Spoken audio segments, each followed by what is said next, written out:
Hello again. This is Bible Quest, the Thursday edition. We're glad you're able to join us tonight, and we're going to continue our discussion that we had in our last session about so-called contradictions or discrepancies. And I'm going to let Carl bring one in that I was not aware of, as familiar with it. But before I do, let me say hi to you, Kenny. How you doing? Good. How are you guys doing? All right, good. Carl? Doing good. It's good to be with you guys tonight. I'm excited about this particular object we're going to be looking at tonight, this discrepancy. I've mentioned it a couple of times on here that I was an atheist when I came to the Bible, and these were the kind of things I was looking for, things that would prove that God just doesn't know what he's talking about and got things wrong that everybody else knows. And so this would have been proof that it was men who wrote the Bible. That's what I was looking for. Can I ask you, how old were you at that moment in your life, that time? Between 26 and 28, when I was going through this journey. I was converted at 26, but I was still trying to debunk just in case up till about 28. So I was really digging in and studying the word to see, is this really everything I thought it was? And over, I was more and more convinced.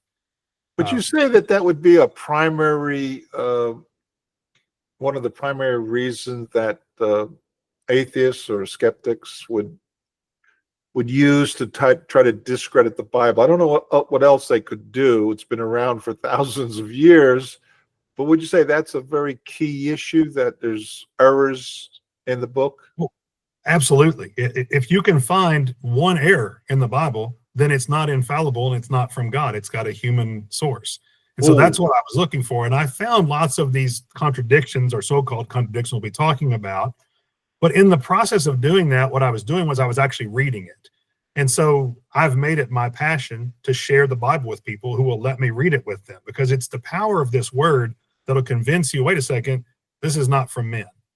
And while doing that, I fell in love with an unlikely book, the book of Leviticus. Nobody likes that book. I love the book, and I love to share with whoever will listen. I've got some guys right now that have never studied Leviticus that are excited about Leviticus. There are these evangelicals that have been, for years and years saying they want to know God better. I said, well, let me show you where you can find it.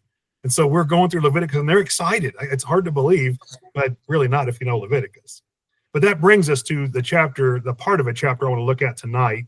A lot of people know that in Leviticus, there's these food laws where God was saying, eat this and don't eat that. In fact, they sometimes ridicule Christians for believing in a book that would have all these silly food laws that we know you don't have to stay away from that kind of food. You can eat that if you want. Well, it had nothing to do with that. God was teaching something here. But in Leviticus 11, picking up from verse 13, he's going to talk about the birds that they needed to stay away from.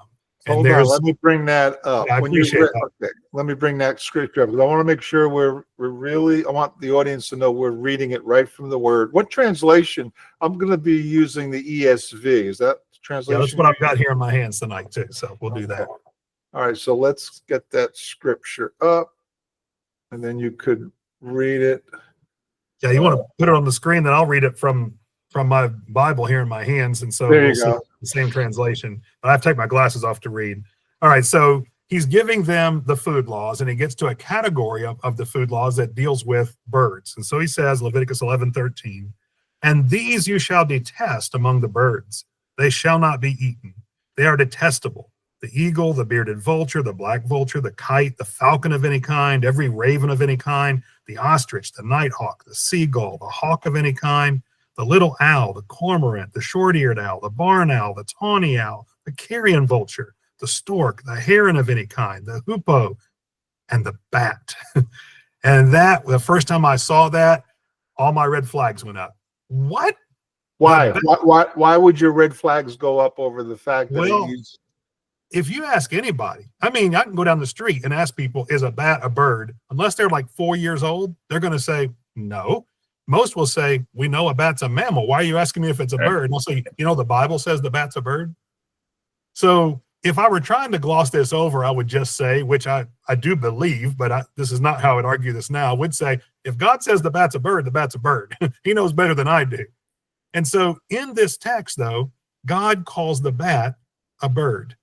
The bat is clearly a mammal. We know that. We know it's got lots of characteristics that aren't bird-like, but it's called a bird. And so, go Okay, ahead. Yeah. hold on. I want to make sure I understand. So all these other creatures in verses 14 through, starting in 13 through 19, they're all in the species that would be considered birds. Yeah, every one of them. And You can so he pick one of says, those. and the bat. So that's clearly putting the bat in the category of birds. Okay. It is. And so to me, this was a gotcha moment. And I was sort of starting to sing the victories of this. I figured it out. I found one. And then I began to read a little more closely. Hold on. And, Did someone come to you and correct you, or you just kept on digging in and reading it? No, I wanted to be able to prove that this really was a contradiction. So I began to dig into it a little bit to make sure I was right before I broadcast my accusation. Okay. So I was being honest about it. That's really helpful. And I want to challenge those who come up with these arguments. Be honest about your arguments. Look at both sides. Make sure you see where your argument is grounded and where it's not. I think a lot of times Christians make very weak arguments because they just think this has got to be right, but they don't know why. And then atheists can really debate them and win the argument because the Christian's argument's weak. You know, whether you're an atheist or a Christian, found your arguments on actual evidence and on something you can defend. So that's what I was looking to do here. And what that made me do is go back and sort of read a little bit of the original language. I wanted to see, why is the bat called a bird here? Do me a favor, Drew. I think I've asked you to load up the next verse. Put on verse 20. Have it right below. There you go. So the next verse says, all winged insects that go on all fours are detestable to you. And then he goes on through a category talking about the insects they're not allowed to eat. And then the ones that they can. Remember that John the Baptist ate locusts and wild honey. Locust is a legitimate insect for an Israelite to eat. So as I was looking at that, I'm going through and looking at the original language. I'm not a Hebrew scholar, but I can recognize repeated words when I see them. And in verse 13, you shall detest these among, and this word came up. It's the Hebrew word oph. It looks like an OWPH if you transliterate it. And so I kept that in mind because I saw it again when I got down to verse 20. Hold on a second. Yeah. What's the Hebrew word? Oph, OWPH in a transliteration. And what's the English word in verse 13 translated to English? Birds. So among the oafs. Yes. So Okay. these you don't eat among the oafs, and it gives you a specific list, including the bat. In verse 20, as I started reading the next section, it says, all oafs that go on all fours, all oafs seder. It gives the word insect there. I think it's seder. It's something similar to that. So that word oafs came up again with the insects. So are insects birds? Hold on.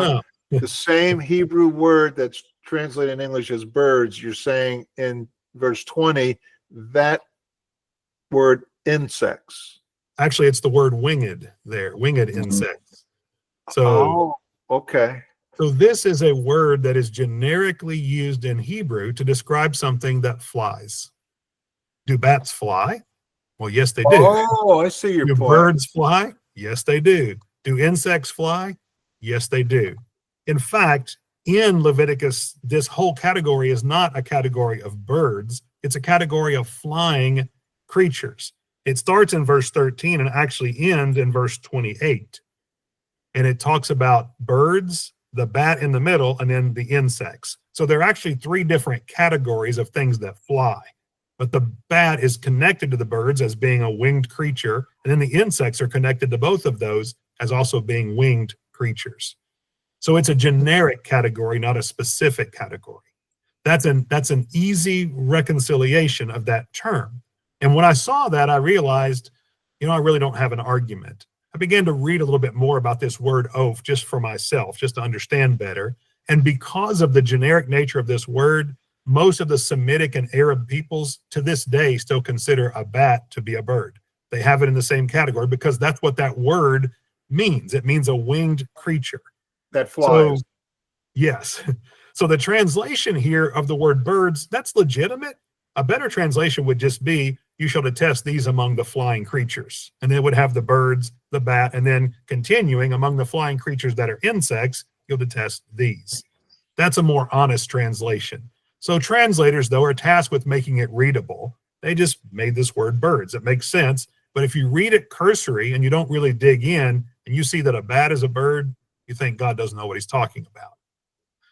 There's some other arguments we could look at. Some of that has to do with taxonomy, which is the organizing of species based on what they look like.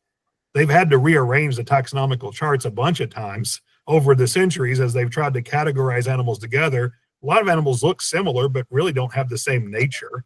A cat and a dog are very similar. If you're doing just by body shape, you'd put cats and dogs together, but you've got to make a division at some point between feline and canine. With these animals, God made 3 distinct categories. The bat just happens to be in the middle of 2 of those. So it's really not a contradiction. It's really not even a discrepancy. It's just something that we miss because we're reading it in English. That happens when you translate Spanish to English and stuff today. Let me just pick up a few things that you said. So you're an atheist at that time, and you're trying to prove that the Bible is an error. Therefore, God makes mistakes, or he doesn't exist, or this is not from him. When you discovered, and I like what you said before, that you wanted to treat it honestly and have a good argument. When you discovered that the word oof is referring to flying creatures, you started recognizing that this context is not saying a bat is a bird, it's just including it in a group of creatures that fly. But you were still in the mindset of an atheist. You just started recognizing, well, I can't use that argument. That's the point I'm getting to. Yeah, I was becoming more and more convinced. At this point, I would have called myself a believer, but I was still trying to make sure that I could prove to myself that I had believed in something that is real. And most importantly, that the word that was handed down to us is actually the product of God's mind. So I might believe that God is, but not believe the Bible is his word. There are people who are in that situation. I believe the Bible is his word and it's infallible. And I've been proven on that over and over. The more I've looked for these things that disprove it, the more it proves it. There you go. And so I'm not wantonly denying evidences against it. The more I look at them, the more I realize there are actually evidences for it. So it affirms my faith. And so I continue doing this when I discover texts where I come across things I've just never noticed before. I dig in a little bit. I want to see, what are people going to do with this? What would I do if I was an atheist here? There's several of those that I've had to wrestle with, but every single time they've come out proving themselves to be part of an infallible, eternal mind and not the product of men. I think too there, what you just said, just for somebody that's just studying the Bible, dig in, because you come across contradictions, and some people just let it go, or they just pick one and go with it. But you don't have to be a Greek scholar. You don't have to be a Hebrew scholar. I mean, we all have technology at our fingertips. So a lexicon's there. You have it's all there. Type it in and go look at the words, and it can clear a lot of things up. As you were saying that, and then I was thinking about that point. I was just thinking about, I think it's John 3:36, how they'll say, see, it says believe, and he that believeth not, but that believeth is a different word. If you don't go dig in that and look for those, and it doesn't take much. It's literally just typing into a search, and you can find that there's different word usages there. It helps with Bible study. It's not just surface. You got to dig. And even if you don't have a computer program, you didn't spend the money on a computer program for Greek and all of that. The Blue Letter, what's it called? BlueLetterBible.org, is it, or dot something? I forgot which one it is. I've got it on an app, so I don't know what it is. There's so many. You could just Google. I mean, you just go to your search engine. Doesn't be Google, but whatever. But you don't have, like you said, Ken, you don't have to be a Greek scholar or Hebrew scholar, because those tools online, which are free, breaks it all down. It gives you the word, what the original Hebrew or Greek was, the definition of what it was. Yeah. Great tools. So we're without excuse. Yeah, exactly. I was going to say that very thing. It's fun. It makes it a whole other element. It makes it enjoyable to me anyway. But all right. I appreciate you bringing that one up. Kenny, think of a couple. Next time we'll put together another one. I got a couple in my mind. but let's continue the contradictions, and maybe over another one or two more, maybe no more than three. We'll just let it play. And then if you're in the audience and you're listening to the podcast, go to BibleQuest.org. Give us your feedback. We really appreciate it. Thanks a lot, guys. I really appreciate it.